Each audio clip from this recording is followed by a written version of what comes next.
ಎಂತ ಇದು ನೀರು ದೋಸೆಯಾ? ನೀರ್ದೋಸೆ. ಹಾ, ನೀರು ದೋಸೆ ಅಂದ್ರೆ ನೋಡು, ಇದು ಈಗ ತೊಡೆಪ್ಪು ಅಂತ ಹೇಳ್ತಾರೆ ಇದಕ್ಕೆ. ಅದು ಬಾಳೆ ಎಳೆಯ ಕಡೆಯ ದಂಡನ್ನು ಕಟ್ ಮಾಡಿ ಪ್ಯೂರ್ ತೆಂಗಿನ ಎಣ್ಣೆಯಲ್ಲಿ ನಾವು ಕಾವಲಿಗೆ ಉರ್ದುವಂತದ್ದು. ಉಜ್ಜುದು. ಆಮೇಲೆ ಬಂದ ತೆಗೆದು ಮೈಪುವಂತದ್ದು. ಉಯ್ಯುವಂತದ್ದು. ಅದರಲ್ಲಿ ಆಗುದು ನೀರು ಬಿಸಿ ಬಿಸಿ ಬಿಸಿ ಬಿಸಿ ನೀರು ದೋಸೆ. ನೋಡು ಸೌಂಡ್ ನೋಡು, ಚ್ವಿಂಕ್. ನಂಗೆ ತಿನ್ಬೇಕು ಅನ್ಸ್ತಾ ಇದೆ. ಸೌಂಡ್ ಕೇಳುವಾಗ ತಿನ್ಬೇಕು ಅಂತ ಆಗ್ತದೆ.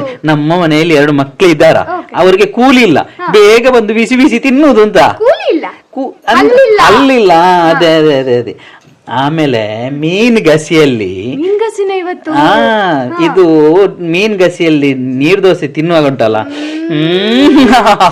ಫ್ಲೇವರ್ ಸಿಗ್ತಾ ಇದೆ. ಬನ್ನಿ ಹಾಗಾದ್ರೆ ನಾವು ತಿನ್ಕೊ ಬರೋಣ ಅಲ್ಲ. ಎಂತ ಮಾರೆ, ನಿಮ್ಗೆ ಇನ್ನಷ್ಟು ಈ ತರದ ವಿಡಿಯೋ ಬೇಕಾ? ಹಾಗಾದ್ರೆ ನೀವೇನ್ ಮಾಡ್ಬೇಕು, ಇಂದೇ ವಿಲೇಜ್ ಕುಕಿಂಗ್